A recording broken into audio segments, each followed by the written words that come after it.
To the latest edition of the Stephen A. Smith Show, coming at you, as I love to do every weekday over the national airways of ESPN Radio and ESPN News, 250-plus markets across the United States of America. Check your AM/FM listing nearest you, plus ESPN Radio and Sirius XM, Channel 80, plus ESPN Radio simulcast over the live national television airways of ESPN News. Number to call up, as always, is 888-SAY-ESPN. It's 888-729-3776. The Stephen A. Smith Show is being brought to you by mycomputercareer.edu. Training for a better life. Time for Straight Talk, brought to you by Straight Talk Wireless. Whole lot of stuff to get into as this show progresses today. First order of business is the San Francisco 49ers and the Baltimore Ravens going up against one another, some would say. I don't believe that's the first order of business. I think the first order of business is the blasphemous or the blasphemy that is being circulated and disseminated throughout the football world about six-time Super Bowl champion Tom Brady.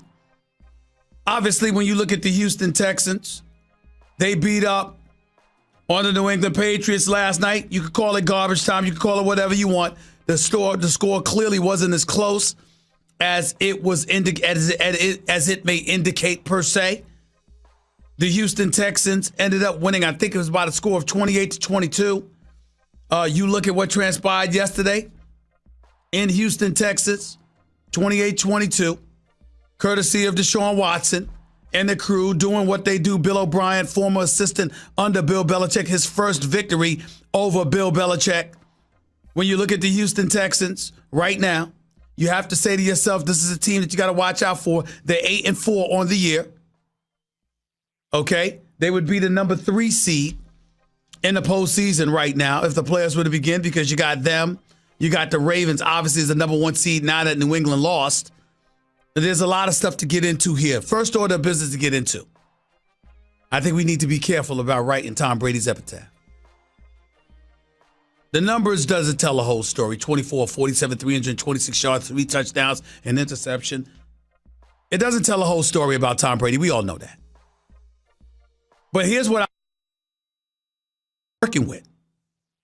Tom Brady doesn't have anything to work with. You got a whole bunch of people that want to accuse everybody of not watching for actually what's transpiring on the football field because they're seeing Tom Brady throw balls into the dirt. They're seeing him skip passes. The man can't find anybody open. And half the time, he's prioritizing not turning the ball over instead of getting it to a receiver because he doesn't have any faith that they're going to be able to do anything. And because of that reality, he's stuck. Because Bill Belichick and, dare I say, my buddy Robert Kraft have not given him much to work with. The New England Patriots as an offense is garbage right now. Garbage. They're not impressive at all. Defense on the field too long, too many times, being worn down. And if you're a quarterback that has any kind of mobility whatsoever, a la Lamar Jackson and Deshaun Watson now, it's no wonder those are the 2 losses that they have on this season. They give up 37 to Lamar Jackson. They give up 28 to Deshaun Watson. One could argue it could have easily been worse. Because you don't have much of an offense. And because you don't have an offense and you have no passing attack whatsoever, you're going a bunch of 3-and-outs. You can't move the chains. The defense has to come on the field and find a way to come to the rescue all the damn time.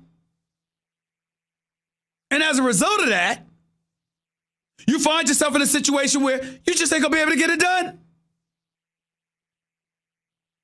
Since the New England Patriots trolloped the Jets 33-0 about 5 weeks ago, they can't score to save their lives.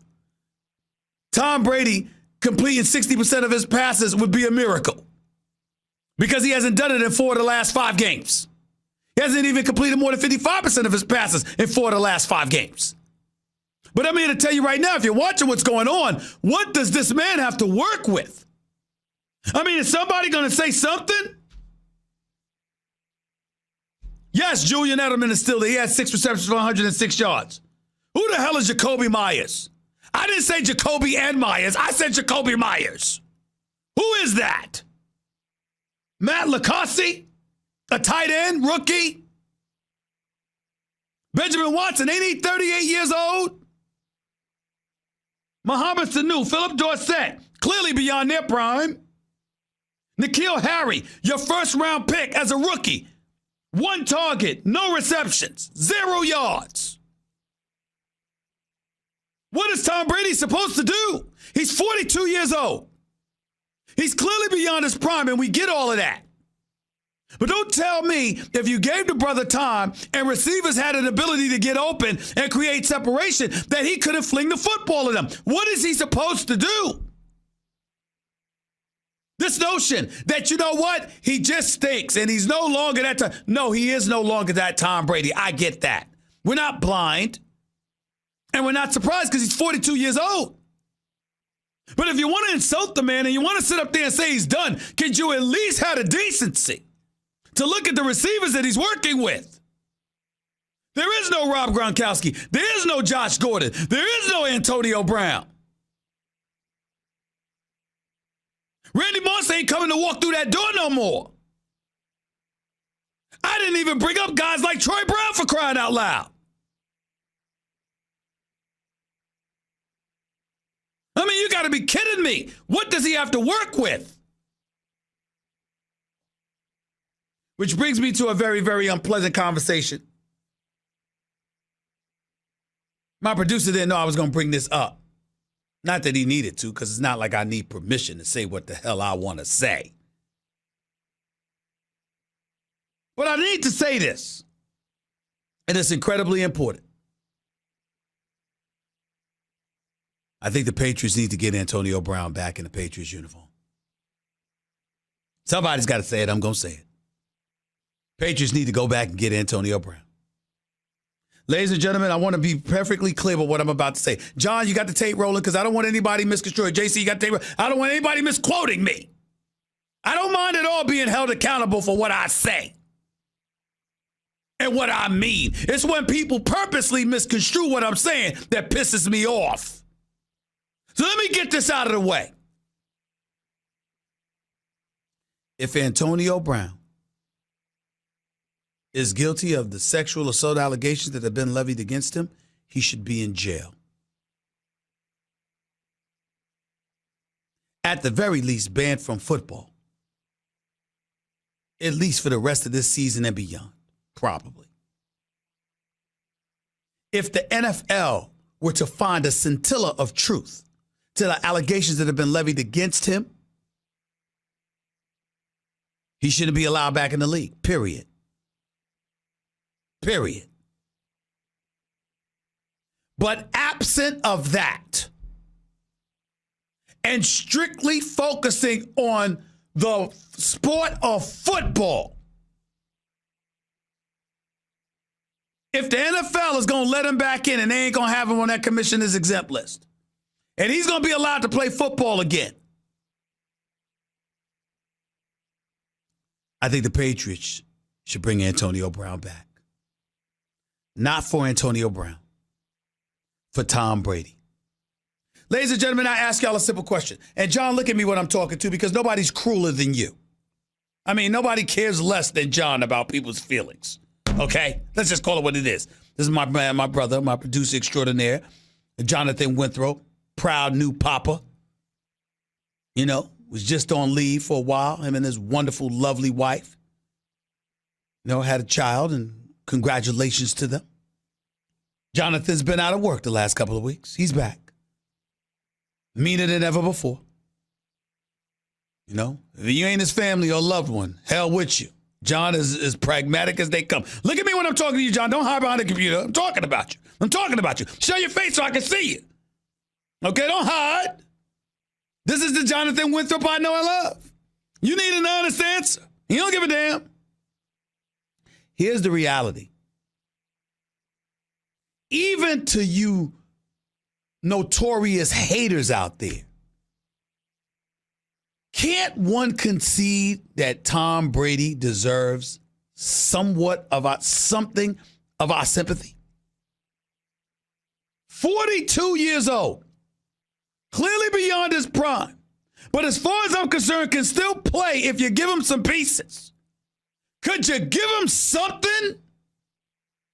If you're Robert Kraft, if you're Bill Belichick, You can't give him something?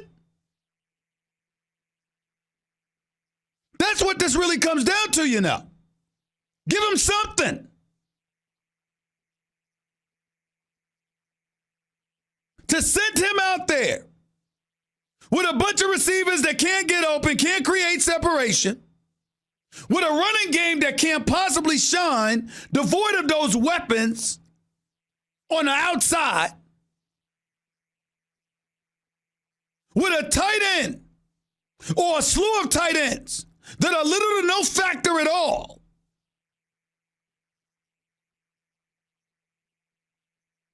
Because they were last in the league coming into the game in receptions from the tight end position after being a top for so many years with Rob Gronkowski around. Knowing that he's 42 years of age. Can you give him something? I've never seen Tom Brady hold on to the ball this long in my life. Why? Because he's waiting for guys to get open. They can't. As a result, statistically, he's looking very bad. As a result, he's getting popped upside the head and in the back. Can somebody help him? Now, I understand Mr. Kraft's position. I know the man personally. I have an incredible level of affection for this man. We've gotten to know each other over the years. I think the New England Patriots are truly America's team, not the Dallas Cowboys. America is the greatest country on God's green earth. We personify winning and success and being number one. There is nothing about that that should be synonymous with the Cowboys, but I digress. When you look at the New England Patriots, at some point in time, it can't be about, don't get me wrong, not legal issues, because legal issues usurp everything. But barring legal issues, it can't be about Antonio Brown being a headache, Antonio Brown being classless and stupid. It can't be about that. If Tom Brady wants him and his teammates want him, and they say for the week or two he was around them, he was great, and they'd love to have him back. And collectively, they go to Bill Belichick begging for this man, and Bill Belichick goes to Robert Kraft, and he's begging for this man. Isn't Tom Brady's well-being worth that? As much of a headache as it may be, as much as it may compromise, and I'm not saying it does by any stretch of the imagination, but for those that would make that argument that it would compromise what Mr. Kraft wants to do, all I'm saying to you is this. Is Tom Brady not worth that? For anywhere from 6 to 9 weeks? Because that's all you talk about having Antonio Brown for. You got 5 games left in the regular season. 4, really. Over 5 weeks. You got 4 games left in the regular season, and then you got the postseason. And that's another 2. Because you're going to have a top 2 seed. And then after that, if you're lucky enough, you're in the Super Bowl. That's 7 weeks. Now, I think the Ravens are going to the Super Bowl, me personally. But if you want to give the Patriots a chance, you need Antonio Brown. And what I would submit to everybody else is that it ain't about Antonio Brown with his stupid tweet talking about all I want for Christmas. That song, playing it on Twitter, you know, with him catching a touchdown pass for the New England Patriots earlier this year. I'm saying to you that this man could be the savior that Tom Brady needs. Is Tom Brady not worth that? Does not Tom Brady deserve that? Well, what he's done for the organization. That's my argument. Has nothing to do with Antonio Brown other than his skill set. I know he's been a knucklehead. I know he's been a headache. I know he doesn't deserve this chance. But does Tom Brady deserve it? We all know the answer to that question. 888-SAY-ESPN. It's 888-729-3776. I'm telling you right now, Tom Brady needs all the help he can get, and he's certainly going to need it because we're sleeping on Patrick Mahomes and the Kansas City Chiefs because offensively they're juggernauts, but defensively the defense has gotten better. And oh, by the way, with New England losing to Houston last night on Sunday Night Football, the number one seed in the AFC, now belongs to the Baltimore Ravens, led by Lamar Jackson, who's the leading candidate for league MVP honors. Russell Wilson is still in the race, yes. Who plays on Monday Night Football tonight. Looking forward to talking to Boogie McFarland about that matchup between the Seahawks and the Vikings on Monday Night Football on ESPN tonight. But Lamar Jackson right now is the leading candidate for league MVP honors. Lamar Jackson is that dude. And I'm here to tell you something right now. I was thoroughly impressed with him yesterday. But I was also impressed with the 49ers. First things first. You Lamar Jackson, this man's got 977 yards rushing. He's the leading rusher for the number one rushing attack in all of football in the Baltimore Ravens, which obviously is number one because of him. As a result, they've got a top 2 offense in the National Football League because of him. And yesterday, inclement weather, rain, snow, sleet, with a San Francisco 49ers defense that is clearly elite, that I thought did a relatively decent job containing him considering the circumstances.